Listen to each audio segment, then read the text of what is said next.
Eu vou falar de muitos temas. O Sr. Arnaldo pediu-me para falar no sábado ou na sexta-feira passada, portanto eu organizei assim uma salada de frutas e vamos ver como é que corre. Vai girar tudo um bocadinho à volta da família, matrimónio, etc. O que também tem a sua graça, porque eu não sou casado, não é? Portanto, se calhar era eu que devia estar aí a ouvir-vos a vocês, mas vai ser muito à base de a minha experiência como padre, o que é que eu posso dar-vos a vós como dicas, ok? E a minha experiência como padre, portanto, o Sr. Arnaldo disse-me 4 paróquias, eu disse 4 paróquias e uma capela, mas depois atendo mais pessoas onde é preciso, não é? Jovens aqui, ali, Porto, Lisboa, etc., quando é preciso, pontualmente. Normalmente estou nas paróquias, esporadicamente estou noutros sítios, ou outros sítios vêm ter comigo. E por isso a experiência que eu vou falar não é das paróquias, que até são bem pequeninas, mas é bastante maior, não é? Eu comentava ontem, e já comentei com várias pessoas, estão mais pessoas aqui no retiro do que todas as pessoas que eu tenho nas 5 missas que celebro ao fim de semana, não é? O somatório. Não é? Portanto, só para ficar explícito que não falo das minhas paróquias, falo de tudo, não é? E a experiência é tendencialmente negativa, ok? Eu peço desculpa se incomodar alguém, o que depois vamos fazer é tentar pôr na positiva isto que eu vou dizer. É negativa por 2 elementos, que eu vou tentar não escandalizar ninguém, mas já me aconteceu várias vezes, infelizmente não são casos pontuais, já está a ser mais sistemático do que eu gostava, de ter adolescentes e às vezes até crianças, crescidas, mas crianças, a dizerem-me: Senhor Padre, tentei suicidar-me. É complicado, não é? E são assuntos delicados para idades tão baixas, não é? E eu, com cuidado, a pergunta que eu faço é: olha, o que é que não estás a gostar na tua vida, não é? O que é que está a correr mal? E as crianças vão sempre bater ao mesmo tema, sempre, sempre, sempre. Não é algumas, não é a maioria, são todos os casos que eu apanhei, não é? Se calhar há outros que não é, mas vão sempre dizer: Senhor Padre, os meus pais estão-se a separar, os meus pais divorciaram-se, ou os meus pais estão-se a divorciar, portanto formulam com palavras diferentes, mas é sempre o tema do divórcio dos pais, ok? Que é o segundo elemento negativo com que eu lido com mais frequência do que eu gostava, que são separações. Não é? Eu, neste momento, tenho mais experiência a ajudar a fazer processos de nulidade matrimonial do que processos de casamento. Não é? Há mais gente a separar-se do que a casar-se, na minha experiência. Ok? Portanto, as coisas, como eu disse, é uma experiência tendencialmente negativa. Okay? E vamos ver o porquê das coisas e tentar dar a volta à questão. 2024, em Portugal, a taxa de divórcio foi cerca de 65%. Isto significa que temos 100 famílias, 65 estouram. Okay? É a maioria. Fora aqueles que nem sequer estão registados como tanto casados, não é? As uniões de facto e essas coisas que, ao separarem-se, o impacto nos filhos é o mesmo. Não é? Os filhos não querem saber dos papéis, não é? Se está casado pelo Estado, pela Igreja, ou o que seja. Vêm um pai e a mãe juntos ou o pai e a mãe separados. Não é? Portanto, é uma taxa de divórcio muito grande, com as consequências que isso tem nos filhos e na sociedade em geral. Fui consultar aqui alguns dados, principalmente de advogados que lidam com processos de divórcio. E há assim uma lista de causas. E vamos distinguir aqui 2 coisas, são 2 conceitos de filosofia. A chamada causa próxima e a chamada causa remota. A causa próxima é o que causa imediatamente o fenómeno. Não é? Portanto, temos aqui a luz acesa, alguém carregou no botão da luz para ela se acender. Não é? Mas para haver luz, alguns cientistas tiveram que estudar a eletricidade. Não é? Portanto, os cientistas do século passado que estudaram a eletricidade também causaram que houvesse luz aqui hoje. Portanto, quem carregou no botão é causa próxima, todo o que dá para trás é chamado causa remota. Pronto, isto explicado assim um bocadinho às 3 pancadas, mas dá para perceber a ideia. No divórcio, como é que é? Existem as causas próximas, aquilo que as pessoas dizem imediatamente foi isto, não é? Separei-me do meu cônjuge por este motivo, e depois existe a causa remota, as causas remotas, aquilo que está muito lá para trás. Não é? Normalmente, uma separação não é um evento, não é? É um acumular de coisas. Nas causas próximas mais comuns que temos, eu vou ler a lista que encontrei. Não é por ordem, mas são 5 causas. A infidelidade, portanto, o marido juntou-se com outra mulher, a mulher juntou-se com outro homem. Falta de respeito, que é uma coisa um bocado estranha, não é? Ensinemos as crianças a dizer bom dia, boa tarde, obrigado, desculpa, não é? Respeito. E depois o pai e a mãe, eles não se respeitam entre eles, não é? É uma causa de divórcio. Terceiro, problemas de relacionamento com a família do cônjuge. Portanto, os sogros, não é? Os chamados sogros, não é? Os pais da mulher, os pais do marido, não é? Também causam problemas nas famílias. Okay? 4, stress financeiro, não é? Dificuldade em gerir dinheiros, dificuldade em pagar as contas, stress, muito stress, ansiedade, não é? Como é que eu vou chegar ao fim do mês? Não é? E isto desgasta 1 mês, 2 meses, 3 meses, 1 ano, 2 anos. Não é? Isto vai desgastando as pessoas e vai corroendo o casamento. 5, também acontece problema de relacionamento com os filhos. Não é? Isto também, como digo, é uma causa de divórcio. Não é? Isto são as causas próximas, aquilo que as pessoas dizem. Eu quero separar-me porque o meu cônjuge foi infiel, porque não aguento mais financeiramente, porque isto. Causa remota, não é? O que é que está lá para trás? Da minha experiência a lidar com processos de nulidade matrimonial, a causa de divórcio principal que existe é um mau namoro. Okay? Não souberam namorar. Ponto final. Okay? Que é um problema sério com a juventude. Não é? Não sabem namorar. E não sabem porque nunca lhes ensinaram, se calhar. Não é? E, portanto, agora vamos tentar inverter a coisa e tentar resolver o problema. Não é? Normalmente, também da minha experiência, um divórcio acontece num estalar de dedos, zangam-se, chateiam-se, batem com a porta, vai cada um para o seu lado. Para voltar a juntar são meses, anos, às vezes nunca, a maior parte das vezes nem se juntam outra vez. Não é? Isto também acontece a nível físico, se pensarmos, não é? Se eu tropeço, parto uma perna, para partir um osso é um estalar de dedos. Não é? Depois é preciso semanas de fisioterapia, gesso, etc. Não é? A cura, normalmente, demora muito mais tempo do que o problema, do que a causa. Para falar de família e de matrimónio e de jovens, como é óbvio, vamos olhar para a Sagrada Família. Não é? Jesus, Maria e José. Há pouca coisa escrita nos Evangelhos, portanto vamos tentar espremer ao máximo aquilo que vem lá escrito. E vou dividir isto em 3 etapas cronológicas: a infância, a adolescência e a vida adulta. A infância de Jesus, não vou falar tanto do nascimento, vou pegar numa frase que na verdade já vem quando ele tem 12 anos. Jesus perde-se no templo, etc. E depois, para quem tem a Bíblia aí, Evangelho segundo São Lucas, capítulo 2, versículo 52. Jesus ia crescendo em sabedoria, estatura e graça. Okay? 3 palavras-chave que vamos acompanhar. Jesus ia crescendo em sabedoria, estatura e graça diante de Deus e dos homens. Em relação à estatura, vamos associar aqui tudo aquilo que é físico, não é? E acho que não é preciso dar grandes lições. Qualquer pai, qualquer mãe alimenta os filhos, não as papas e essas coisas, não é? Trocam as fraldas, cuidam do corpo dos filhos e das crianças, não é? Não costuma haver grandes problemas. Tendencialmente, até se dá mais ênfase à parte física do que às outras. Mas uma das funções dos pais é lidar com o crescimento na estatura, o crescimento do corpo dos filhos.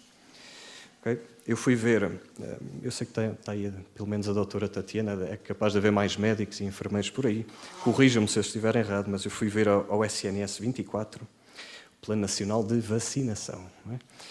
E vi que quando a criança tem 1 ano e meio de idade, 18 meses, já tem 18 doses de vacinas tomadas. Não é? 18 doses. Não é? Com 1 ano e meio já levou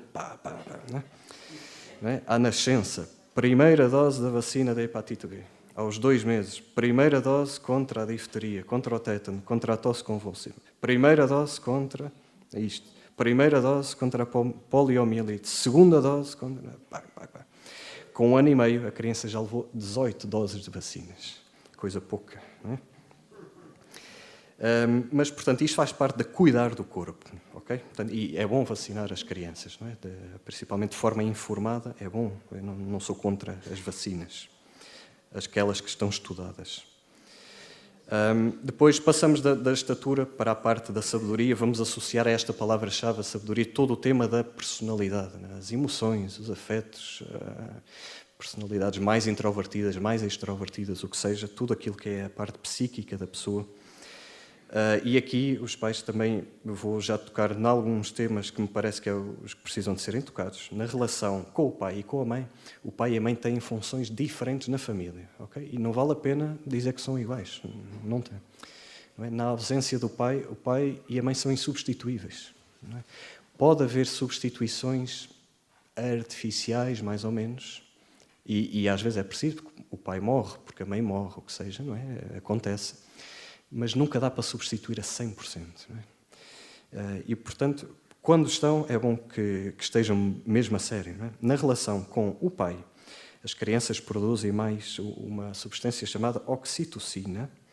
Na brincadeira, portanto, o trabalho dos pais é brincar com os filhos, não é? E de forma simples, atirá-los ao ar e coisas dessas, não é? Rebolar com eles, fingir que andam à luta, não é? Aquelas coisas. A função dos pais é brincar com os filhos. Na relação com a mãe, as crianças produzem mais oxitocina quando são abraçadas. Portanto, a função da mãe é mais ser refúgio. Não é? É aquela palavra que todos conhecemos, o colinho da mãe. Não é? O colinho. Essa é a função da mãe. Que a criança, quando tropeça, procura a mãe. Não é? E quando encontra a mãe, o cérebro, o organismo produz mais oxitocina. Portanto, pai e mãe têm funções diferentes e é bom, dito isto, que os pais tenham tempo para os filhos. Não é? Se não têm tempo, convém ajustar a vida para que tenham tempo. Não é? Para que tenham tempo para brincar, para que tenham tempo para estar lá com eles, para o que for preciso. Não é? E eu noto que isto às vezes é difícil nas famílias. Não é? Principalmente às vezes há famílias, o pai é imigrante na Suíça, ou o que seja, não é? Está ausente. Não é? É preciso equilibrar. Não é? O que é que eu quero mais? Se calhar ter financeiramente um bocadinho nível abaixo, mas estou presente na vida dos filhos.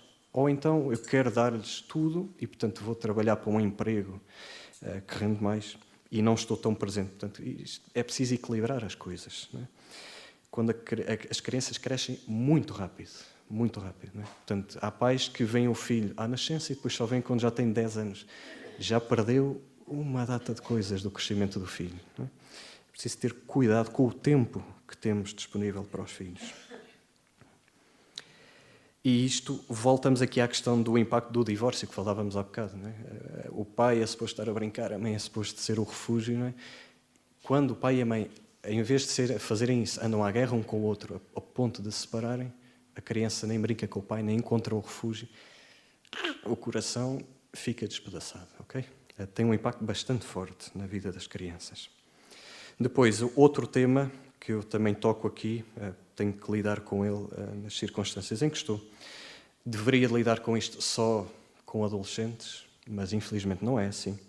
O primeiro contacto com a pornografia é por volta dos 8 anos de idade. Não é? É muito baixo, é uma idade incrivelmente baixa. Não é? Eu, com 8 anos de idade, brincava, jogava a bola, apanhadas, escondidas, etc. Não é? Com 8 anos de idade, as crianças hoje brincam com acesso a muita coisa para a qual não têm maturidade para dizer sim ou não. Não é? Portanto, há poucos anos, o primeiro contacto com a pornografia era bastante mais tarde, hoje em dia é bastante baixo. Não é? Aos 8 anos, isto dizem os especialistas que lidam também com estas coisas, psicólogos, psiquiatras, etc. Não é? É uma idade muito baixa. Portanto, cuidado, é função dos pais proteger os filhos contra os males. Não é? E isto é um mal. Começar a ver pornografia tão cedo causa curtos-circuitos no cérebro. Não é? A criança vai crescer sem saber amar de forma cristã. Não é? Portanto, cuidado. E depois eu vejo também um outro erro mais ou menos comum, que é os pais, aqueles que até se preocupam e querem proteger os filhos, dizem não fazer isto, mas não dão uma alternativa. Não é? Portanto, não fazer isto porque está mal, ok, mas o que é que eu faço? O que é que há de bom para fazer? Não é? Voltamos à questão da brincadeira. Brinquem com os filhos. Não é? Brinquem, eles querem isso e faz-lhes bem à saúde. Não é? E depois, eu não digo não à pornografia só porque sim, mas explico-lhes, o corpo é sagrado. Não é? A outra pessoa é um templo de Deus. Respeita o corpo da outra pessoa. Respeita a alma dela. Não é? Respeita isso tudo. Ensiná-los não só que o mal é mau, mas que o bem é bem. Não é? E que aquilo que é bom é mesmo bom. É importante o contacto com o meio ambiente. Não é? Ir à praia, ir à montanha, correr, brincar na lama, sujar-se, ar livre, não é? Ar livre. Também lido com muitas famílias que os filhos passam muito tempo em casa fechados, não é? Para já porque saiam cedo para a escola, passam o dia inteiro na escola, quando chegam a casa já é tarde, já não há muita coisa a fazer. É bom ter mais tempo para brincar, não é? E não delegar essas coisas noutros, não é? Eu também vejo um erro mais ou menos comum, pais que trabalham muito para ganhar muito dinheiro, para pagar a alguém para tomar conta dos filhos. É preferível ganhar menos, mas ser tu a tomar conta dos filhos, não é? Os filhos são teus, não são da ama, não são... Não é? Os filhos são teus. Jesus ia crescendo em sabedoria, estatura e graça. Terceiro elemento que toca aos pais lidar com os filhos é a vida espiritual. Não é? E aqui é onde eu noto mais problemas. Okay? Exemplo concreto com que eu lido demasiadas vezes. Com 1 ano e meio de idade, a criança já tem quantas? 18 doses de vacinas. Com 1 ano e meio de idade, muitas crianças não estão batizadas. Por que raio é que os pais dão 18 doses de vacinas a um filho, mas não lhe dão o batismo? Não é? Não bate certo, não é? É mau. Eu vou dizer outra vez, é mau. Não há volta a dar, não há desculpa. Não é? 18 doses de vacina e 0 batismo não me convence. Não é? São pais pagãos, tecnicamente são pagãos. Mesmo que vão à missa, mesmo que sejam catequistas, escuteiros, tudo e mais alguma coisa, são pais pagãos. Na prática, não têm uma relação com Deus de tal forma intensa que queiram isso também para os filhos. Não é? Têm outra coisa qualquer. Andam a passear, não é? Mas o batismo é importante. O que é que diz a Igreja em relação ao batismo? Isso é um tema que eu vou tocar aqui. Código de Direito Canónico.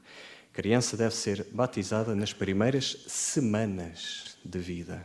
Não diz nos primeiros meses, não diz nos primeiros anos, diz nas primeiras semanas. Portanto, não é suposto passar das 4, 5, 6 semanas. Não é suposto passar.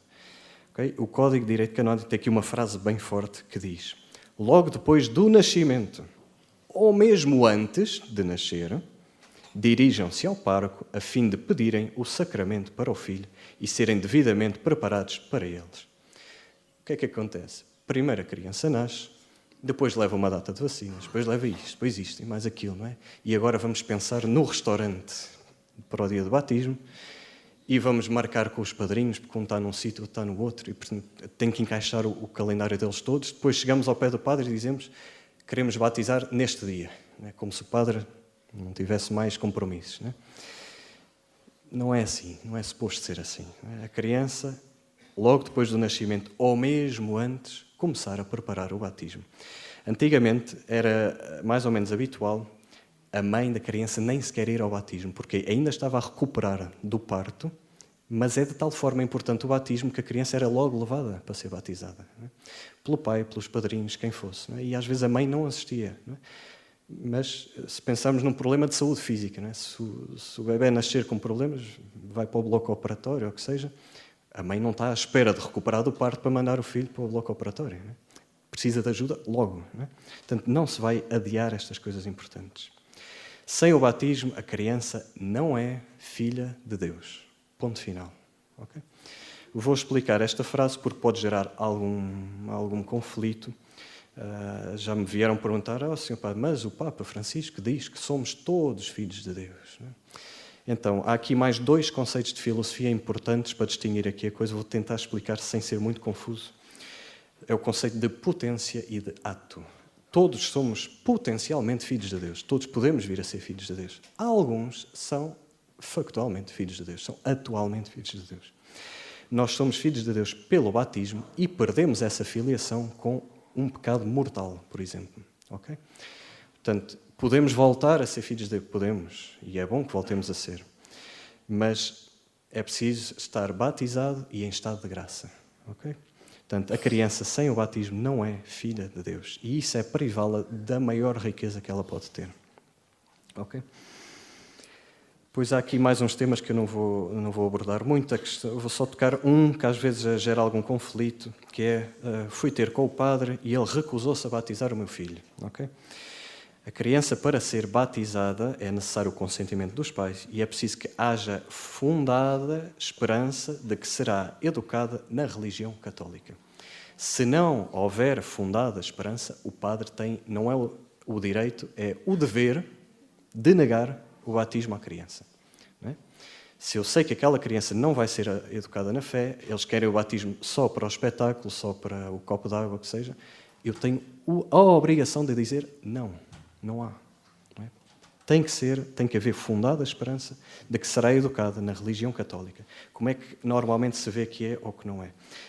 Pela vida que os pais levam. Não é? Antigamente, pais que não fossem casados pela Igreja, os filhos não eram batizados. Porquê? Então, se os próprios pais já não estão a viver de acordo com a fé cristã, não há fundada esperança. Okay? Cuidado. Não é? Isto depois tem algumas nuances que eu não vou estar aqui a aprofundar, mas é para dizer os padres não são más pessoas quando negam o batismo a algumas crianças. Não é? Então, eles sabem o que estão a fazer, a maior parte. Ok? Outro tema que eu vou abordar, que é das maiores dores de cabeça que os padres têm em relação ao batismo, são os padrinhos. É uma chatice de todo o tamanho. Não é? O padre da minha paróquia é mau. Não é? Nem sonham as chatices com que os padres têm que lidar. O que é um padrinho? O que é uma madrinha? O padrinho é aquele que exerce paternidade sem ser pai em sentido estrito. E a madrinha é aquela que exerce maternidade sem ser mãe em sentido estrito. Ok? Qual é a função dos padrinhos, em poucas palavras? Isto está tirado do Catecismo da Igreja Católica, parágrafo 1255. O objetivo é assistir o afilhado, infante ou adulto, pode ser criança ou pode ser adulto, no percurso de vida cristã. Ponto final. Okay? A função do padrinho e da madrinha não é ser um amigalhaço do pai ou da mãe, não é dar uma prendinha no dia de anos, não é dar isto ou aquilo, ou um presente ou o que seja. Eu costumo dizer meio a brincar, que é para os padrinhos perceberem, a função do padrinho e da madrinha é darem umas lambadas bem dadas ao afilhado quando ele não vai à missa ao domingo. Okay? É garantir que a criança seja educada na fé cristã, ajudá-la no percurso de vida cristã, principalmente quando essa assistência não é exercida pelos pais por morte ou por negligência. As duas opções. Okay? Às vezes o pai morre. Quando o pai morre, o padrinho tem que entrar em ação. Ou quando a mãe morre, a madrinha tem que entrar em ação. Se imaginar um jogo de futebol, estão os jogadores no campo e estão os suplentes no banco. Não é? Quando um jogador se lesiona ou está cansado, substituição. Não é? Os padrinhos têm que entrar em ação. Normalmente, o mais comum é a segunda parte. Não é tanto a questão da morte, mas é mais a questão da negligência dos pais. Muitos pais depois desleixam-se um bocadinho na educação cristã dos filhos.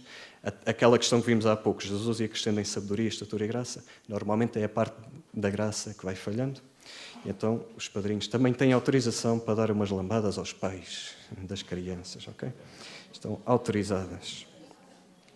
O crescimento na graça continua. Não é só uma questão de batismo, é uma questão de, isto no tema da infância ainda, primeira confissão. Okay? A criança vai estar melhor disposta para a confissão quanto melhor for a ajuda dos pais. Né? Às vezes o pároco já tem alguma familiaridade com as crianças, outras vezes não tem. Né? E a criança, como se vai confessar pela primeira vez, pode estar um bocadinho nervosa. É função dos pais gerir um bocadinho os nervos da criança, não é? Ajudá-los. Vai correr bem, não é? Incentivá-los, vai correr bem. A confissão tem uma coisa engraçada, é que só se sai a ganhar. Eu vou lá, confesso os meus pecados e sou perdoado. Não é? Só se sai a ganhar. Não é? É bom que essa mensagem passe para os filhos também. Sem quebrar sigilo de confissão, que não o posso fazer, como é óbvio, mas vou dar assim algumas achegas. As crianças normalmente é o grupo de pessoas que melhor se confessa. As crianças chegam à confissão e fiz isto, isto e isto. Ponto. Acabou. Não arranjam desculpas. Né? Fiz isto, tá. Ok? E, tendencialmente, com o avançar da idade, é ao contrário. O número de desculpas vai sempre aumentando e o número de pecados de que eu me acuso vai sempre diminuindo. Já me aconteceu ter pessoas que se vêm confessar e ao fim de 20 minutos eu mando-as embora sem absolvição. Porquê? Porque durante 20 minutos não confessaram um único pecado. Né? E se não confessaram, eu não posso perdoar, não posso dar absolvição. Né? Normalmente acontece com idosos, Mas, sei lá, vêm-se confessar e começam a descrever as doenças todas que têm. Dói-me o joelho, dói-me as costas, dói-me... Quando terminam de dizer as doenças que têm, passam para as doenças do cônjuge. Não é? O meu marido, a minha mulher tem isto e um AVC. Não, ok? Se não confessam pecados, eu não posso dar absolvição. Não é? E já me aconteceu mandar, olha, vai para casa, vai pensar melhor, o que é que lhe pesa na consciência, algumas ofensas que tenha cometido a Deus, e depois então vem-se confessar. Não vamos estar a perder tempo com isto. Há pessoas que vêm-se confessar um bocadinho para desabafar e para não têm mais com quem falar. E por isso eu também entendo esta questão. Não é? Acontece tendencialmente mais com os idosos. Como disse, as crianças são quem se confessa melhor. Okay? É bom ter presente as palavras de Jesus. Aqueles que são como as crianças, deles é feito o reino dos céus. Não é? Portanto, quando vierem à confissão, peço perdão a Deus por isto. Ponto final. Okay? Se o padre precisar de perguntar alguma coisa sobre as circunstâncias do pecado, ele pergunta. Okay? Não vale a pena estar a contar a história desde Dom Afonso Henriques para dizer que... Não vale a pena. Não é? Eu não posso absolver Dom Afonso Henriques das coisas que ele fez. Era um santo, diz aqui o padre Fernando António. Ok? Não vale a pena. Portanto, ajudar as crianças para a primeira confissão, para se prepararem para a primeira comunhão também. Ok? Normalmente, aqui o principal problema que eu vejo da minha experiência com a primeira comunhão é que é vista um bocadinho como prémio. Não é? Andei na catequese primeiro ano, segundo, terceiro ano, tenho direito à primeira comunhão. Não tenho, ok? A comunhão não vem com a quantidade de anos que eu andei na catequese. Não é? E eu vejo em muitas paróquias, já chegou ao terceiro ano, está pronto. Não sei. Fez o terceiro ano de catequese, faz a primeira comunhão. Não é suposto ser assim, ok? Há uma série de requisitos que os padres é suposto saberem e é suposto o padre que vai dar a primeira comunhão à criança examinar a criança. Não é? Portanto, o padre tem a obrigação de fazer uma série de perguntas, de ver se a criança está preparada e, se não estiver, vamos adiar. Okay? Isto é um tema bastante delicado, esta questão, porque se a criança vai para a catequese já a achar que depois, no fim do ano, vai ter o prémio da primeira comunhão, ter que lhe dizer que não é uma grande chatice. Okay? Um dos melhores exemplos que eu conheço disto é, estamos aqui em Fátima, o Francisco Marto. A Lúcia, Francisco e Jacinto. O Francisco Marto chegou ao dia do exame para a primeira comunhão. O pároco viu que ele não estava pronto e negou-lhe a primeira comunhão. Não é? E diz a irmã Lúcia, nas memórias que escreve, que ele chorou amargamente atrás de um muro o dia todo. Não é? Portanto, é bom não criar expectativas de vais receber isto, este prémio ou aquele. Não é garantido. Não é? E os padres têm que garantir que são respeitados os sacramentos, a sacralidade dos sacramentos também. Ok? Eu termino esta parte da infância com uma citação de Pio XI, de um documento chamado Casti Connubii, em latim, que diz numa frase, uma palavra, uma ideia que eu gostava que todos os pais tivessem bem presentes. Portanto, voltando a esta citação da Escritura, Jesus ia crescendo em sabedoria, estatura e graça, crescendo em direção aqui. Não é? E explica o Papa Pio XI, os pais cristãos compreenderão que estão vocacionados principalmente a educar concidadãos dos santos e familiares de Deus. A educação é sempre com o objetivo de ser santos. Ok? E isto já ajuda a esclarecer algumas dúvidas. Será que fiz bem na vida do meu filho ou não fiz? A pergunta responde-se desta maneira. Será que isto o aproximou de Deus ou o afastou de Deus? Okay? Aproximou-o da santidade ou afastou-o da santidade? Okay? A principal vocação dos pais é educar santos e familiares de Deus. Okay? Esta expressão vem de uma carta de São Paulo aos Efésios. Portanto, Pio XI está a citar a Sagrada Escritura. E, portanto, temos estes três elementos, sabedoria, estatura e graça. Quando falha a parte da graça, lamento informar, os pais falharam redondamente. Não educaram santos. Alimentaram o corpo, até podem ter dado uma outra experiência boa, psicologicamente, mas não criaram um santo. E, portanto, falharam na sua missão. Quando, sem culpa própria, as outras partes falham, às vezes acontecia mais antigamente, os pais não terem de comer para dar aos filhos. Não é? Nas aldeias onde eu estou, A geração mais velha, quase todos passaram por isto. Chegava a hora de jantar e não havia comida na mesa. Não é? E trabalhavam de sol a sol a cultivar os campos. Não é? E por isso, às vezes, falha sem culpa própria. Mas a educação espiritual estava garantida. Não é? Eu noto nessa geração mais velha, ainda se conserva muito daquilo que era o cristianismo radical de antigamente. Não é? O respeito pelo sagrado, a doutrina. Não é? Tenho pessoas velhinhas que sabem a doutrina toda, de ponta a ponta, levam uma vida de oração que mete inveja a muitos padres. Não é? Portanto, os pais deles educaram santos, não é? Educaram-nos para um bom caminho de santidade. E quando falha a parte da estatura e da sabedoria, a parte psicológica e física, mas não a parte da graça, há um exemplo que eu gosto de pensar, que é um senhor que todos conhecem, Karol Wojtyla, é? São João Paulo II. São João Paulo II passou fome na Polónia daquela época. São João Paulo II passou guerras. São João Paulo II perdeu a mãe aos 8 anos, perdeu o irmão aos 12 anos, perdeu o pai aos 21 anos. Mais dificuldades do que isto é um bocado difícil. Não é? E é santo, um grande, grande santo. O que é que mais marcou a vida dele neste caminho de santidade? O próprio testemunho dele. Ele diz, o que mais me marcou na vida, na relação com os meus pais, foi ver o meu pai de joelhos a rezar. Não foi todos os ralhetes, todas as lições, tudo isto, foi vê-lo de joelhos a rezar. Foi o que mais o marcou na relação com o pai. E por isso, nesta orientação para o céu, por isso se diz que a família é uma igreja doméstica, não é? Porque o que é que acontece na família? Da mesma forma que na paróquia o pároco guia os paroquianos para o céu, na família os pais guiam os filhos para o céu. Por isso, tecnicamente, é uma igreja doméstica. Okay? E não é uma má comparação. Faz todo o sentido. Portanto, sabedoria, estatura e graça. 3 elementos da educação dos pais para com os filhos. Passando da infância para a juventude, temos um episódio curioso na Sagrada Escritura, voltamos à Sagrada Família. Eles vão a Jerusalém, quando o menino tem 12 anos, e o menino perde-se, é o 4º mistério gozoso, a perda e o encontro de Jesus no templo. E eu gosto de olhar para este episódio porque vejo, com todo o respeito a Nossa Senhora e São José, vejo 2 pais um bocadinho desnaturados. Não é? Quer dizer, perder um filho em Jerusalém... Caramba, não é? A mãe pensa, o miúdo está com o pai, está para lá. O pai pensa, o miúdo está com a mãe. Portanto, passado um dia inteiro de viagem é que se dão conta onde é que anda o miúdo. Não é? E vão à procura dele a Jerusalém. E chegam e encontram-no, portanto já fizeram a asneira, entre aspas, como é óbvio. Encontram-no e, em vez de o abraçarem e dar uns beijinhos, filho, por que nos fizeste isto? Não é? Puxão de orelhas, não é? A culpa é tua. Não é? Porque nos fizeste isto?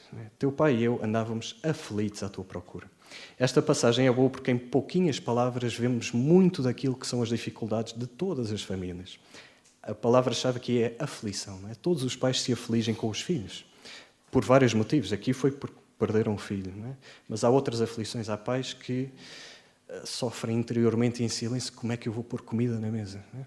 Como é que eu vou fazer isto? Como é que eu vou prover à minha família? Não é? As mães, como é que eu vou cuidar dos filhos? Não é? Será que me exaltei demais? Será que estiquei um bocado a corda nos castigos? Não é? A aflição, Maria e José também se afligiam com estas coisas. E Jesus respondeu-lhes, uma coisa que se ensina às crianças a não fazer, não respondas. Pai, não é? Jesus respondeu-lhes, por que é que me procuravam? Quer dizer, todo este episódio é uma maluqueira. Não é? Os pais que perdem os filhos, encontram-no, puxam-lhe as orelhas. O filho que responde, e o filho que responde, mas por que é que me procuravam? Não é? Como se não tivessem a obrigação de o fazer. Não é? Não sabiam que eu tinha de estar em casa de meu pai?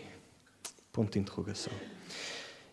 Aqui há um detalhe importante, que é os pais na terra não são mais importantes que o pai do céu.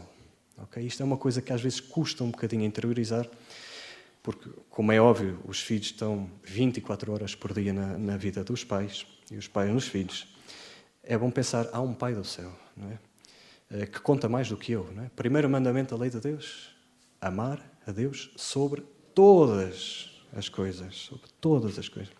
O primeiro mandamento em relação aos pais já vem mais cá para baixo. Não é? Honrar pai e mãe. Já vem, na hierarquia está abaixo. Okay? Mas há um pai do céu e o pai do céu é mais importante. Isto e aqui entramos num outro tema um bocadinho delicado, não é?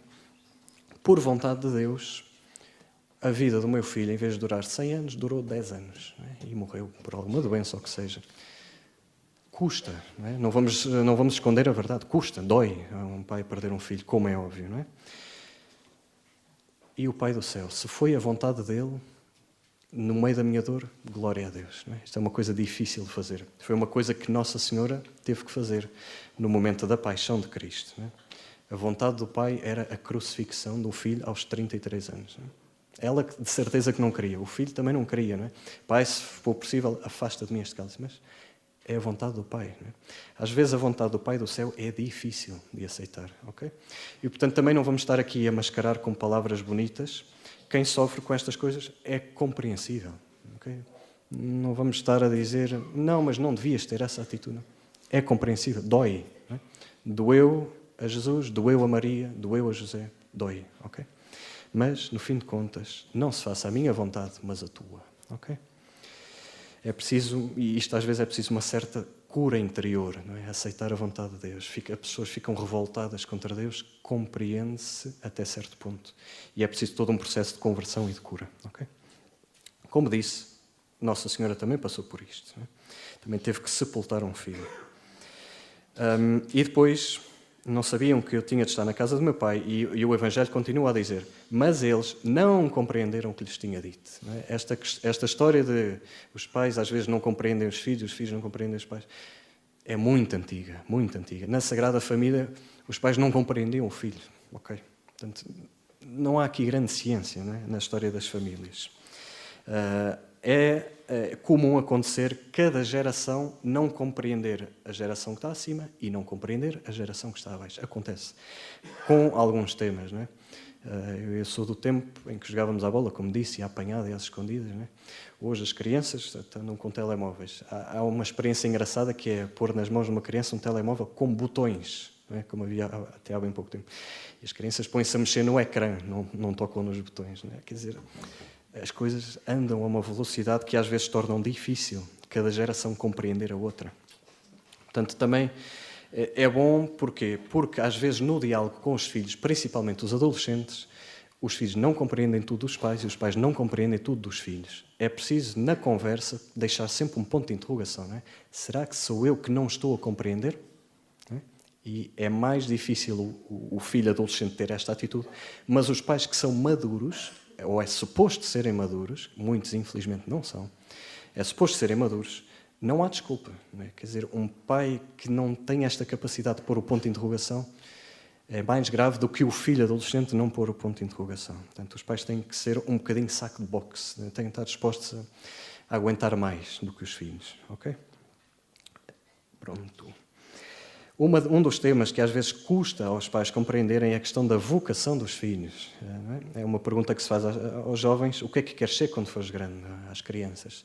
Da minha experiência, eu às vezes também faço estas perguntas: qual é o teu sonho? Não é? Noto nesta geração agora de jovens que muitos deles não sonham. E isso é um problema. Não é suposto acontecer. O que é que queres ser quando fores grande? Não sei. Não sei. Então qual é o teu sonho? Não sei. Não sei. Alguma coisa falhou, não é? Não brilha nada na vida daqueles jovens que eles queiram, anseiam por aquilo. Não é? No caso das crianças é a situação típica. Não é? O que é que quer ser quando for a gente? Quer ser bombeiro, polícia, isto e aquilo, médico, veterinário, enfermeiro, blá, blá, blá. A certa altura deixam de ver as coisas. Não é? Parece que perderam uma visão a longo prazo. Não é?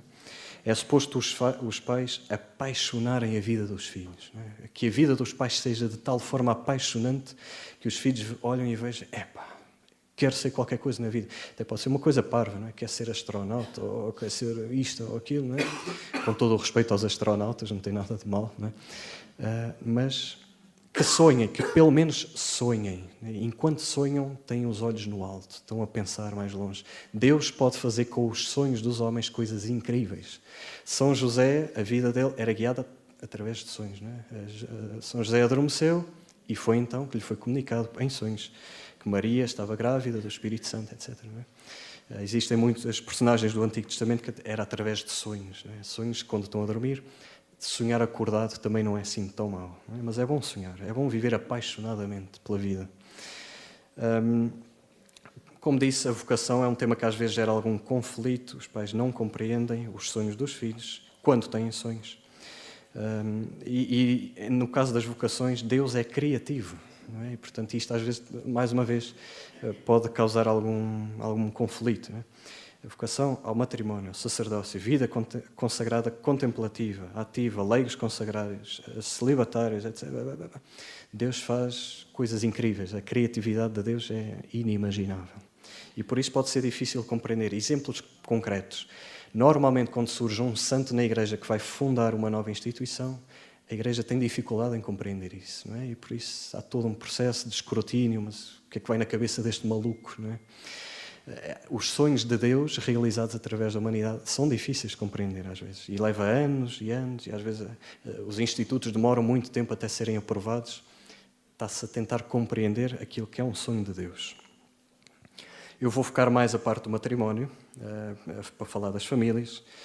Tem uma primeira fase que é o namoro. Como eu disse há bocadinho, as causas mais comuns de divórcio são a infidelidade, falta de respeito, stress financeiro, etc. Antes disto tudo, houve um mau namoro. Portanto, os jovens tendencialmente não sabem namorar. Okay? Para que é que serve o namoro? Serve para preparar o matrimónio. Se eu namoro e a minha decisão é vou namorar, mas não quero casar, não namores. Não é? Porque não é para isso que funciona. Já está errado, não é? O ponto de partida já está errado. Okay? O namoro é para preparar o matrimónio. Serve, em poucas palavras, para conhecer a alma da pessoa e não o corpo da pessoa. Okay? É para eu saber se esta pessoa vai correr bem para toda a vida, ou tem potencial para correr bem, depois às vezes há surpresas, ou não tem potencial. Não é? Como eu disse, tenho mais experiência a ajudar a fazer processos de nulidade matrimonial do que processos de casamento. E, portanto, vou lidando com as coisas que correm mal já no tempo do namoro. Para escrever o primeiro documento com que se introduz a causa, chamado libelo de nulidade, da introdução da causa de nulidade, é preciso ir à vida da pessoa desde o início. Portanto, vai-se ver quando era criança, que educação cristã é que teve, como é que era a família, os pais, etc. Quando é que conheceu o cônjuge, etc. E há sempre problemas no namoro. Okay? Algumas dicas para namorar. Rezar antes e depois do namoro. Né? Eu conto pelos dedos de uma mão, se calhar, o número de jovens que conheço que fazem isto, que rezam com as namoradas, os namorados. Né? Eu costumo dizer-lhes aos miúdos, né, se vocês chegam ao dia do casamento e nunca rezaram o terço com a namorada, com o namorado, não estão prontos.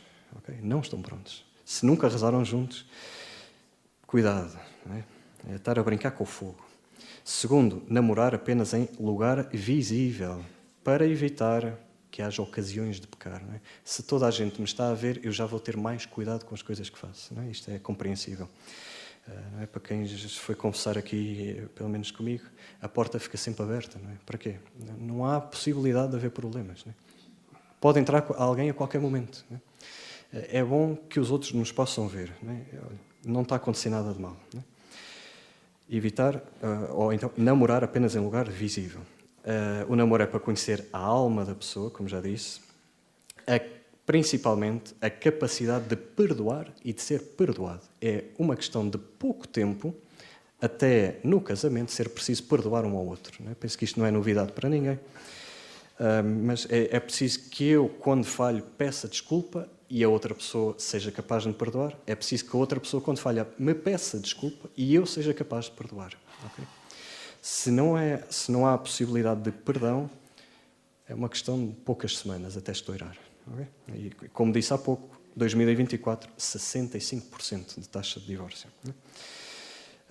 No tempo do namoro é preciso abordar a questão de ter filhos. Não é? Se chegam ao dia do casamento e nunca falaram disto, não estão prontos para casar.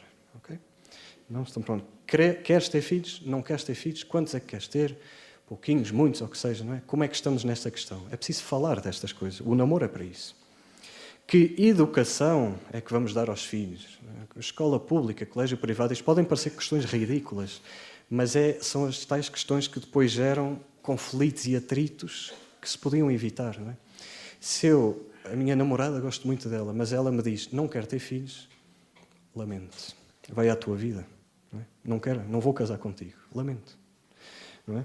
Portanto, estas questões é preciso falar. Gestão financeira, não é? Falávamos há pouco do stress financeiro. Como é que vai ser? Temos uma conta bancária em conjunto ou cada um tem a sua? Como é que é? Como é que vamos gerir a casa? Não é? Às vezes, há famílias que decidem. O marido vai trabalhar para sustentar a casa, a mãe fica em casa a cuidar dos filhos, que dá imenso trabalho, é uma coisa que não é valorizada. Falar destas coisas. E depois não há uma solução para todos. Não é? Há muitas soluções possíveis. Não é? E principalmente tendo em conta a personalidade das pessoas. Não é? Há casais que são mais extrovertidos, há outros que são mais encolhidos. Não é? Falar destas coisas antes do casamento. Falar da educação cristã. Quando o homem e a mulher se casam, se uma das partes não é católica, ou se não é sequer batizada, tem que assinar um papel a dizer: eu concordo que os filhos sejam educados na fé cristã. Senão, não há casamento. Não é? Isto faz parte do processo de casamento da Igreja. Não é? Portanto, a educação cristã tem que ser falada. Não é? Vamos educar os filhos, queremos batizá-los quando? Voltamos à tal questão. Nas primeiras semanas ou quando houver vaga disponível no restaurante? Não é? Quando é que vamos batizar as crianças? Tudo isto tem que ser falado. Portanto, o namoro é bom que dê algum tempo. E falar a sério, não é? Entre marido e mulher não há segredos e, portanto, é preciso começar a preparar este campo, esta estrada. Eu vou dizer outra vez os 5 principais motivos de divórcio. Infidelidade. Não é? Eu já lidei com processos de nulidade. Antes de se casarem, o homem já andava metido com outras mulheres. Quer dizer, por que raio que se foram casar? É óbvio que ia correr mal. Não é? Ao fim de 2 anos de casamento, já estourou. Não é? Já está cada um para o seu lado. Pura infidelidade. Não é? Falta de respeito. Não é? Se a pessoa já demonstra no namoro falta de respeito, para que é que se vão casar? Não é? Uma das coisas que acontece é o namorado, normalmente é o rapaz, não consegue respeitar o corpo da namorada. Alto. Se não é capaz de respeitar o corpo agora, há muita coisa que não vai respeitar depois no casamento. Problemas de relacionamento com a família do cônjuge. Faz parte do namoro conhecer os futuros sogros. Não é? E já vi casos bastante complicados. Não é? Às vezes a mãe de um ou a mãe do outro ou o pai são autênticas víboras e destroem casamentos onde o marido e a mulher até gostam muito um do outro, não é? Mas metem-se na vida deles, metem-se onde não devem. Eu digo de forma simples e um bocadinho crua. Portanto, os pais, os sogros, não têm direito a decidir na casa do marido e da mulher. Ponto final. Não é? Os avós não têm direito a decidir a educação dos netos. Ponto final. É marido e mulher. Não é? Isso também vem explícito na Bíblia. Deixa pai e mãe para se unir à sua esposa e os dois serão uma só carne. Okay? Também não vamos cair no extremo oposto de faltar ao 4º mandamento, honrar pai e mãe é para toda a vida. Eu tenho que ajudar os meus pais na velhice também. Não é? Mas isso é diferente de eles se andarem a meter na vida do casal. Okay? Portanto, problemas de relacionamento com a família do cônjuge. Cuidado. Não é? Antes de casarem, já teve que ter havido uma conversa séria com os pais dele e com os pais dela. Okay? E pôr as coisas na mesa. Olha, na nossa casa vamos mandar nós. Ponto final. Não gosto. Ponto final. Quer dizer, não há possibilidade de haver outra opção. Não é? Stress financeiro, eu já falei disso. Problema de relacionamento com os filhos, eu noto às vezes alguma insegurança nos pais, não é? Têm medo, não é? É natural que tenham medo, os filhos não nascem com livro de instruções, não é? Agora vamos fazer isto, agora vamos fazer aquilo, não é? Há muita gente que estudou o desenvolvimento das crianças, podemos pedir ajuda, não é? Aos médicos pediatras, aos psicólogos, podemos pedir ajuda aos avós também, como é que foi, não é? Da tua experiência, não é? Mas pronto, sem medo, não é? Educar é um risco, mas pronto. Já vou falar um bocadinho mais quando passarmos à parte do matrimónio. Em relação ao namoro, uma última questão que já vimos há pouco. O meu namoro está-me a aproximar de Deus ou está-me a afastar de Deus? Se estiver a afastar de Deus, cuidado. Não é? Vai correr mal. Depois de namorar, fazer um exame de consciência. Não é? É bom. Correu bem ou não correu bem? Abusei ou não abusei? Fui para lá do que devia ou não fui? Okay? Um exame de consciência. Vou ler aqui algumas frases sobre a juventude, portanto isto é mais para os adolescentes, esta parte do namoro e assim da vocação, a ver se alguém se identifica com isto. A nossa juventude é mal educada, gozam com autoridade e não respeitam os idosos.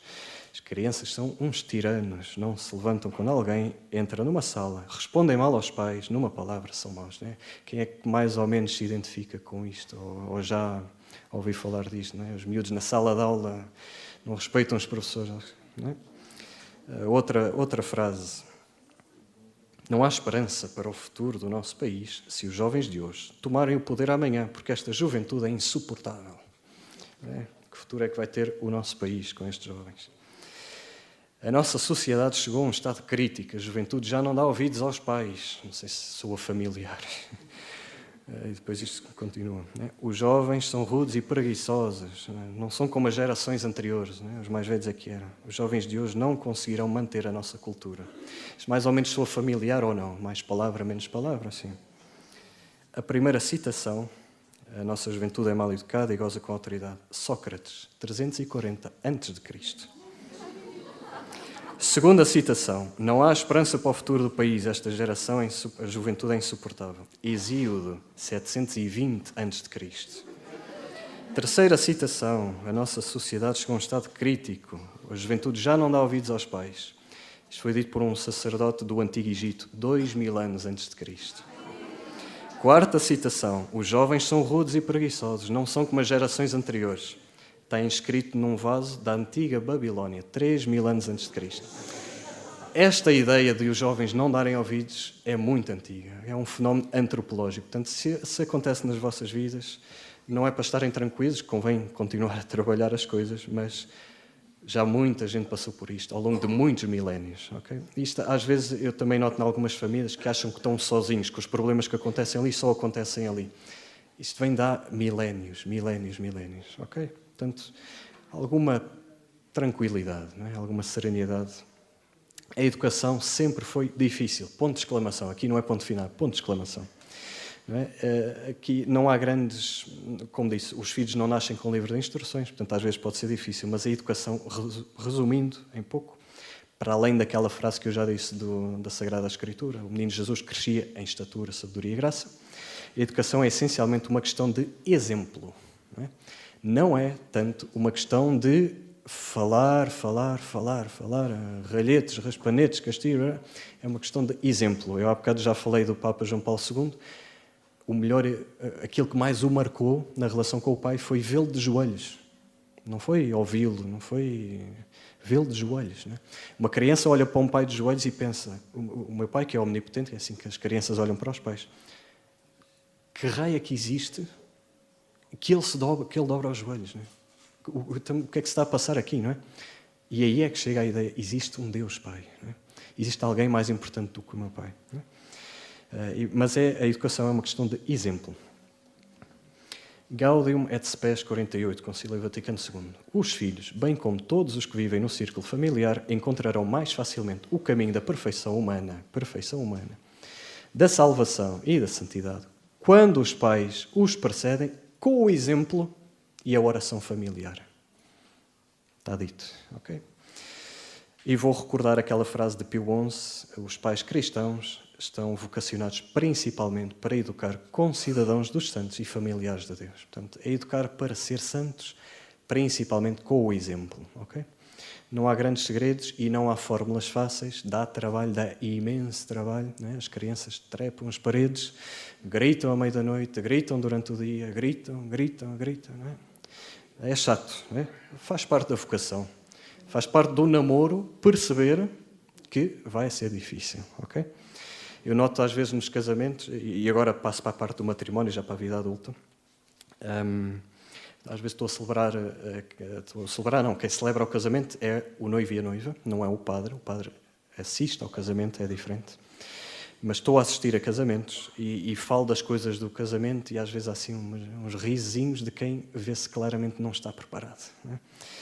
Então, o primeiro fim, no Código de Direito Canónico atual, a coisa não há uma distinção, vem tudo na mesma frase, e por isso eu fui ver ao Antigo, em que há uma distinção. O fim primeiro do matrimónio é a procriação, ter filhos, e a educação da prole. O principal objetivo do casamento é ter filhos. Ponto final. Okay? E educá-los, não é só tê-los, como é óbvio.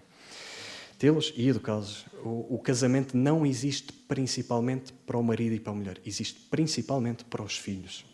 Eu assisti a uma conferência de um psicólogo, portanto, que nem vem da parte da teologia, vem da parte da psicologia, e ele dizia de analisar crianças e famílias e adultos, ele dizia: os pais estão lá para os filhos, não estão tanto um para o outro. Também estão um para o outro, mas estão principalmente para os filhos. Até podem não se dar incrivelmente bem, mas é bom que estejam unidos por causa dos filhos. Não é? Voltamos àquela questão do início. Não é? A criança que vem ter comigo: Senhor Padre, tentei matar-me. Não é? Porquê? Porque os meus pais se separaram. Não é? As crianças percebem muito rapidamente que os pais não são perfeitos. Okay? Portanto, também é bom ter isso presente. O que não compreendem é porque é que já não estão juntos, não é? Porque é que já não vivem juntos, porque é que vão para casas diferentes. Não é? Alguns casos com que eu lidei, aquilo começou a rasgar o coração dos miúdos, quando começaram a ver o pai dorme na cama, a mãe dorme no sofá, ou a mãe dorme na cama e o pai no sofá. Já se nota, ainda que não seja uma separação total, já se nota ali a corda a ser esticada. Não é? Cuidado. Os filhos veem tudo. E absorvem tudo. O fim segundo do matrimónio é o bem dos cônjuges. Não é? E então depois é que estão lá um para o outro. A ajuda mútua. E é bonito olhar para os exemplos dos santos, e há santos extraordinários. Pronto, não vou estar aqui agora a elencar. Mas voltamos àquela história, por isso o homem deixa a casa do pai e da mãe para se unir com a sua mulher e ficam a ser um só corpo, ou tornam-se uma só carne, é a mesma expressão, mas é uma unidade. Okay? E os filhos percebem quando essa unidade se está a romper ou quando já se rompeu completamente. Okay? Portanto, que contrasta com as tais causas de divórcio. Se é a unidade ou então a dificuldade de relações, etc., faltas de respeito. Jesus respondeu, Evangelho segundo São Mateus, capítulo 19. Jesus respondeu: Moisés permitiu-vos deixar as vossas mulheres por saber que vocês têm um coração duro. Mas, no princípio, não era assim. O divórcio não é a vontade de Deus. Ponto final. Okay? Não há volta a dar. O divórcio não é a vontade de Deus. Eu fui analisar um bocadinho a questão do divórcio mais a fundo, já falei das estatísticas. O ano passado a taxa foi de 65%, na altura do Covid houve um ano que a taxa foi 90%. Depois é preciso analisar as estatísticas e os números, que às vezes têm algumas rasteiras, mas é demasiado alta. Eu acho que ninguém se casa com o objetivo de depois se divorciar. Quer dizer, eu acho que ninguém gosta de ter problemas. Não é? Ninguém casa a pensar: vou causar problemas e vamos separar. Não é? Eu acho que ninguém tem gosto nisso e por isso teríamos de ter gosto em baixar as estatísticas. Não é? E fui ver a questão do divórcio. Isto envolve política, que eu vou tentar não entrar muito. A separação da união entre o homem e a mulher, da dimensão divina, portanto, quando entendemos a união do homem e da mulher, mas com Deus de lado, e a dimensão divina só vem através do sacramento do matrimónio, do sacramento. Quando separamos as duas coisas, isso é o que permite o divórcio. Portanto, o divórcio desenvolve-se principalmente por afastar Deus da sociedade, das leis dos Estados, da vida das pessoas. Não é? O matrimónio, tal como Deus o instituiu, é uma relação a três. Eu costumo dizer isto nas homilias dos matrimónios. Relação a três. O homem, a mulher que dão a mão. E a mão de Deus que vai segurar tudo. E vai segurar com força, se deixarem. Dá para nos separarmos de Deus sem separar do cônjuge? É difícil. Dá para nos separarmos do cônjuge sem separar de Deus? A relação é a três. Okay? Homem, mulher e Deus. É a graça de Deus. No rito do sacramento, antigamente, não vou entrar por aí, mas quando separamos a dimensão divina, é daí que nasce o divórcio. Okay? Quando Deus é posto de lado na ideologia que rege a sociedade, consequentemente surge o divórcio. Okay? Vou ler algumas leis antigas. Um projeto de lei apresentado aqui em Portugal em 1883. A questão do divórcio já é um bocadinho antiga, tem cerca de 3 séculos, vem do tempo da Revolução Francesa. Aqui em Portugal, a certa altura, um tal Luís António Gonçalves de Freitas apresenta um projeto de lei e no discurso diz: a honra e a pureza dos casamentos dimana sempre da liberdade que houve em dissolvê-los. É dizer, o casamento só vale se o pudermos destruir. Isto é a mentalidade de quem fez as nossas leis. Não é? A honra e a pureza dos casamentos dimana sempre da liberdade que houve em dissolvê-los. Quer dizer, é tudo pernas para o ar. Onde é que está Deus aqui? Não está. Não está. Acabou, foi posto de lado. Durante o discurso faz várias referências à França, onde se tinha dado a Revolução Francesa, exaltando as consequências da Revolução Francesa, que foi uma revolução que também atacou bastante a Deus e a Igreja. Revolução Francesa, 1789 a 99, portanto estamos aí nessa época. Projeto de lei de Duarte, Gustavo, Roboredo, Sampaio e Melo, no ano de 1900. Portanto estamos quase no fim da monarquia em Portugal. O mútuo consenso, só decorridos 6 meses depois de apresentado o pedido em juízo e depois de tentativa conciliatória com Conselho de Família e Juiz, sem resultado, é que poderá permitir o divórcio. Portanto, aqui em Portugal, nas leis, o que é que se fez? É permitido o divórcio, mas vai haver 6 meses em que ainda vamos tentar resolver a coisa. Não é? E se não der, então é que se divorcia. Portanto, vale o que vale, não é? E se Deus não tiver, podem fazer as leis que quiserem, que não vai funcionar. 1917, soa a aparições de Fátima, não é? A revolução é naquilo, eu vou simplesmente chamar Rússia, não é? Depois há outros termos técnicos, revolução comunista, bolchevique, etc. Em 1917, o divórcio torna-se um processo civil, portanto, acaba a possibilidade destas coisas de processos de nulidade através dos tribunais da Igreja. Torna-se um processo civil, bastando a vontade de uma das partes para haver divórcio. Portanto, uma das primeiras coisas que se fez quando se espalhou o comunismo foi divórcio. Ponto, não é? E agora pensamos nas palavras de Nossa Senhora. Não é? A Rússia espalhará os seus erros. Não é? Quais são os erros da Rússia? Aqui está um exemplo, o divórcio. Não é? Nossa Senhora do Rosário de Fátima, 1917. O divórcio em Portugal é facilitado, muito facilitado, já era permitido antes, mas depois passou a ser muito fácil. A partir de 1975, eu volto a dizer, não vou entrar em questões políticas, mas é a nova Constituição que se escreveu em 1975 permitiu isto de forma bastante mais simples. Para haver divórcio é preciso haver uma questão que é a separação de bens e pessoas. Portanto, tem que decidir a casa onde vivemos vai para quem? Vai para ti ou para mim, não é? O valor da pensão dos alimentos, quanto é que cada um vai contribuir para a alimentação dos filhos. Não é? A lista de bens que pertencem ao casal e o seu valor. Não, isto é meu, aquilo é teu, etc. Tal. E como exercer as responsabilidades parentais sobre os filhos. Não é? Fica uma semana comigo, uma semana contigo, aos fins de semana é alternado. Tal. Enquanto isto, as crianças estão a pensar em cortar os pulsos. Meter uma criança no meio de um processo deste é uma violência obscena. Obscena. Não é? O processo de divórcio por mútuo consentimento sem partilha de bens, isto tem que ser dito, eu fui ver os preços, não é? Um processo de divórcio por mútuo consentimento sem partilha de bens custa 280 euros. A este valor acresce outros, por exemplo, custos com a consulta às bases de dados e registro, burocracia, não é? Nada de novo. Estamos aqui à volta dos 300 euros por um divórcio. E agora, eu tive que lidar com esta questão, estou a tratar de um processo de obras, mas isto também está na internet.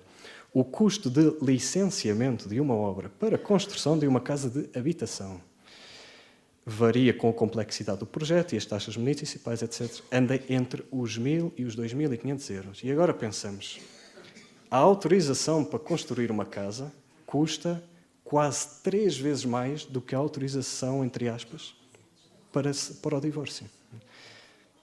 Em que país é que vivemos? Quer dizer, não faz sentido. Deveria ser mais fácil constituir família do que destruí-la. Não é? Não faz. Quer dizer, passamos de 300 euros de um divórcio para 1.000 euros de uma licença de habitação. Nem sequer é a construção da casa. Licença de habitação. Quer dizer, não faz sentido. Não é?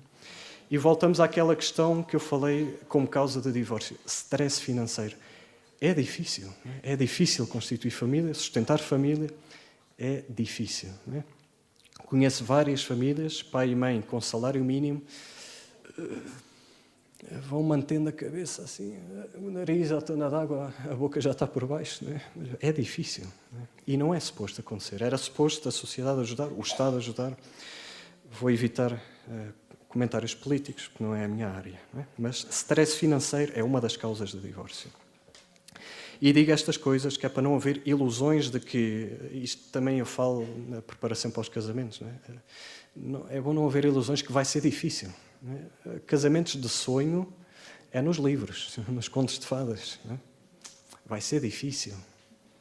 E depois é bom também toda a gente ter em conta isto, porque não sou só eu que estou a passar dificuldades, a outra família também está, a outra também está. Não é? E por isso é bom estes encontros em que se vê mais famílias, é bom os grupos de oração onde estão mais famílias, é bom grupos de famílias, existem associações de famílias, no fundo para se ajudarem uns aos outros. É bom ter presente, não estou sozinho nisto. Não é? É bom não haver ilusões de que em Portugal a ideologia que impera não é a favor das famílias, apesar de, na Constituição Portuguesa, existe um artigo só sobre a família, o 67, existem leis que dão alguns benefícios às famílias, etc. Mas na prática não está bem. Não é? Há muita coisa que era preciso mudar. Uma vez fui a uma marcha pela vida destas que se organiza, pelo aborto e essas coisas contra o aborto, lá em Roma, e uma das pessoas que foi falar ao microfone era o embaixador da Hungria junto da Santa Sé. Okay? Um pai de família, não sei, 4 ou 5 filhos, ou o que era. Era o embaixador da Hungria junto do Vaticano, junto do Estado do Vaticano. E ele foi falar de coisas simples, mais de política, como é óbvio. Eles adotaram uma série de medidas a favor da família, reduziram os impostos aqui, melhoraram umas coisas ali, coisas simples. Não proibiram o divórcio nem o aborto, mas facilitaram a vida às famílias. Estatísticas oficiais, a taxa de divórcio caiu 35%, não é? Só por facilitarem. Não é? A taxa o número de abortos caiu 50%. Caramba, não é? Não é difícil. Não é? Quer dizer, e insisto, eles não proibiram o divórcio nem o aborto, simplesmente facilitaram a vida às famílias. Não é? Portanto, isto dá que pensar. Só um parênteses, estamos em anos de eleições. Olhem para os manifestos políticos, para o que é que os partidos vão trazer de novo ou não, e tentar fazer uma boa escolha. Ok? E, portanto, acabamos com esta parte do matrimónio e da vida adulta. Volto a falar como é que se resolve os problemas que levam ao divórcio. A infidelidade, pois é fidelidade, não há volta a dar. Não é?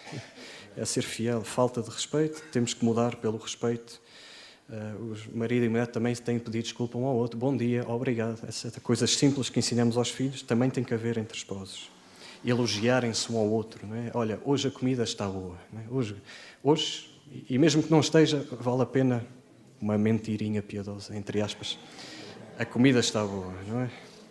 Obrigado por lavares a roupa todos os dias. Não é? Obrigado por estenderes a roupa todos os dias. Não é? Obrigado por... Não é? Ok? Tudo isto entra no respeito entre cônjuges. Eu noto em muitas famílias, e às vezes famílias que até frequentam a igreja, falta a graça de Deus. Jesus crescia em estatura, em sabedoria. A graça às vezes fica um bocadinho de lado. Muita gente falta aos sacramentos por razões mundanas. Não é? Faltei à missa porque houve jogo de futebol, faltei à missa porque isto, porque aquilo. Não é? Ou seja, prefiro ir ao jogo de futebol do que receber a graça de Deus. Taxa de divórcio de 65%. Não há segredos, não é? Está aí tudo, para quem quiser ver. Vou terminar com uma frase que é uma carta escrita pela irmã Lúcia, que viu a Nossa Senhora aqui em Fátima, a um cardeal que já faleceu, o cardeal Cafarra. Diz a irmã Lúcia, portanto, o cardeal escreveu-lhe a pedir orações, etc. E a irmã Lúcia era daquelas pessoas que recebia muitas cartas, normalmente não conseguia responder a tudo. Portanto, o cardeal teve o bom senso de, eu vou só pedir orações e pronto. E contentar-se com isso. E a irmã Lúcia responde, com uma carta até um bocadinho mais ampla do que aquilo que se estava à espera. E a certa altura diz, o confronto final entre o Senhor e o reino de Satanás será sobre a família e sobre o matrimónio. Não é? O demónio está a atacar, está aí para atacar. Não é? Voltamos àquela questão. Não fui à missa porque fui ao jogo de futebol. O demónio agradece. Não é? O demónio vai atacar. Não é? Agradece. Obrigado. Não é? Estás do meu lado agora. Não estás do lado de Deus. Não é? E futebol e tantas outras coisas. Não é? Agora estás do meu lado. O demónio vai atacar e vai atacar com força, porque é o confronto final. E, portanto, nós ou estamos com força e convictos do lado de Deus, ou então taxa de divórcio de 65%, 70%, 80%, ou o que for. Não é? Portanto, voltamos sempre ao mesmo. Vou dar aqui algumas referências que podem ajudar, sem me alongar mais. Papa João Paulo II desenvolveu aquilo que é chamada teologia do corpo, portanto, ensinar as coisas sobre o corpo. Um testemunho ali há pouco, o Arnaldo perguntava se me podia apresentar como exorcista. Não sou exorcista, ok? Eu vou dando uma ajuda, que é diferente. Mas nos casos de possessão demoníaca, uma das coisas que acontece é, quando um dos cônjuges tem estes problemas, o casal não consegue ter relações conjugais. Não é? Aquilo é sagrado, né? Dá glória a Deus. É bom ensinar os filhos e os adolescentes que o ato conjugal dentro do casamento dá glória a Deus. É uma coisa boa, ok? Portanto, teologia do corpo do Papa João Paulo II vai muito nesse sentido, desenvolve isto muito. De tal maneira que, quando a pessoa está sob o domínio do demónio, não conseguem ter relações. É curioso. Depois, ensinar coisas sobre a castidade, eu vou muito rapidamente. Existem 4 virtudes cardeais, chamadas cardeais: prudência, justiça, temperança e, se falta-me uma, e não é a castidade, fortaleza. Fortaleza, justiça, temperança e, falta-me uma. A temperança no fundo, são famílias de virtudes. A temperança é a família das virtudes que regulam ou moderam a atração ao prazer, seja ele qual for. O prazer da comida, o prazer da bebida, a relação conjugal dá prazer, as relações sexuais dão prazer. E, portanto, o que eu vou explicar é uma coisa simples que é bom explicar aos jovens. Né? Um homem que não viva a virtude da temperança nas bebidas alcoólicas, não é? Sabe bem beber uma cerveja, está ok, não é? Beber 50 cervejas de uma só vez, vai correr mal. Há pessoas viciadas em álcool. O que é que acontece com o vício contrário ao da temperança, a intemperança aplicada ao álcool? Qualquer porcaria de vinho serve, vamos dizer de forma simples. Não é? Uma pessoa viciada em álcool não sabe distinguir um bom vinho de um mau vinho. O que quer é álcool. Álcool. Não consegue beber Eu venho lá da Diocese de Lamego, temos o vinho do Porto. Não é? Um cálice de vinho do Porto de 40 anos, cuidado. Não é? Uma pessoa viciada em álcool não sabe saborear um vinho do Porto de 40 anos. Não é? A intemperança aplicada à comida, não é? O que é que se vende? A gula, o bocado da gula. O que a pessoa quer é muito açúcar, muita gordura. Engordar. Não é? Uma pessoa que vive a temperança aplicada à comida sabe saborear um bom alimento. Não é? Nesses restaurantes dos chefes, dos grandes chefes, eles usam imensos ingredientes e com pequenas nuances, pequenos detalhes. Não é? Uma pessoa que vive de gula não consegue distinguir, não sabe saborear um bom alimento. Não é? Que anda à procura de gordura e açúcar. E isto aplicado a questões sexuais, como é? A pessoa que não vive a temperança em questões sexuais, a virtude da castidade, não consegue tirar sequer o máximo de prazer que aquilo pode dar. Não é? É curioso pensar nisto. Viver a castidade vai-te trazer ainda mais prazer. É uma coisa curiosa. Não é? E por isso, uma pessoa viciada em pornografia, o que é que está à procura? Mais imagens, mais porcaria. Não é?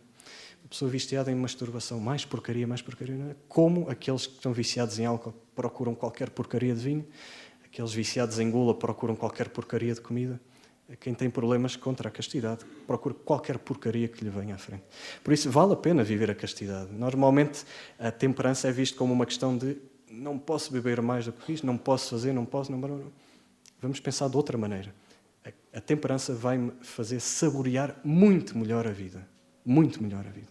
Não é? E nota-se a diferença quando homem e mulher chegaram ao casamento tendo levado uma vida de castidade bem vivida para trás, não é? Hoje em dia, lá está, também não é muito, já não começa a ser muito como de forma simples, não é? Quando chegam ao casamento, normalmente já tiveram relações, não é? Ou já viveram juntos, ou isto ou aquilo, não é?